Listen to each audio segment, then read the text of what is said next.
na agenda y'umugabo ya 2005. Buri muntu agira agenda ya buri mwaka yandikamo ibintu bye. Afunguye abona wa mugabo w'umwicanyi turi kubona kera yasaga neza. Ari akabogari. Uyu niwe kirakinura gisigaye gisa nabi n'igikiyitaho ibyanwa nicyogosha uruhara wagira ngo ni Doni Dangote, ariko umusore kera yasaga neza. Aguye kuri agenda y'umugabo, yatangiye gusoma muri agenda kera cyangwa se zino diary. Ni akantu k'agatabo usanga umuntu agenda akandikamo amakuru ye. Nigeze kugwa kuri agenda ya Slay Queen ku itariki 15 naryamanye na Titi Brown. Ngaho rero agenda ni akantu usanga umuntu yandikamo amabanga ye nyine ibintu bye. Yaguye kuri agenda y'iki kigabo cy'ikicaye byo muri 2005. Uyu mugabo zitarasota, reka bakwereka uyu mugabo yarabaye hate mu myaka yo hambere ishize. Uyu mugabo yarabaye hati. Barakwereka ku kibuga cy'indege. Ibi nibyo bari gusoma muri iriya agenda y'umugabo, iriya diary. Bimeze bite?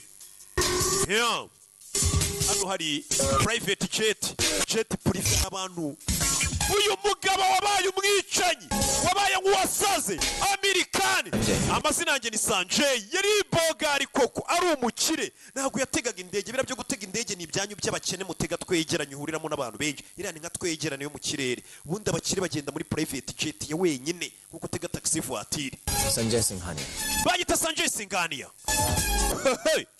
Ni icyamamare koko. Reka bakwereka uyu mugabo zitarasota ataraba muri buriya buzima yarabaye hate. Bagusubisha inyuma imyaka 3. Umugabo ntabwo yikoraga agakapu nakitwaza. Business nicyo kintu nkunda kandi ko kazi kanje. Papa wanjye yajyaga arota ubuhinde kuba yabugira kari bwo bufite kampani ya mbere yitumanaho.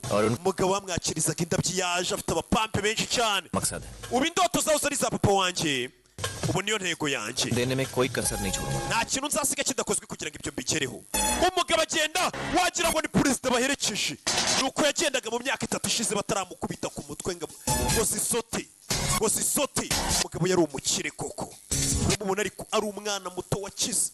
Mumbai mera ghar hai. Uyu muri Mumbai. Maa ka janam sthan. Mama wanjye yavukiye muri uyu mujyi. Ye mujhe bahut pyar. Urumva ni byinshi bimuza n'uyu mujyi.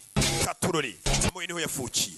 Sore dore konvoye bimuherekeje. Ye Airways Mobile Company. Hano tugiye rero afite ikigo cy'itumanaho nk'uko umva za MTN za Airtel, no afite ikigo cy'itumanaho cyitwa Airvoice. Mera office. Hano ni muri office yanjye. Ye hai mere bharosemand employees. Abo bona ni bakozi banjye nizera cyane. Sore nguru muraho turabapampe nagagenda wenyine. Burano ubona icyamamare kigenda kitari kumwe n'abapampe ubugore nta yibiriho. Kiba ari icyamama re nta yibiriho.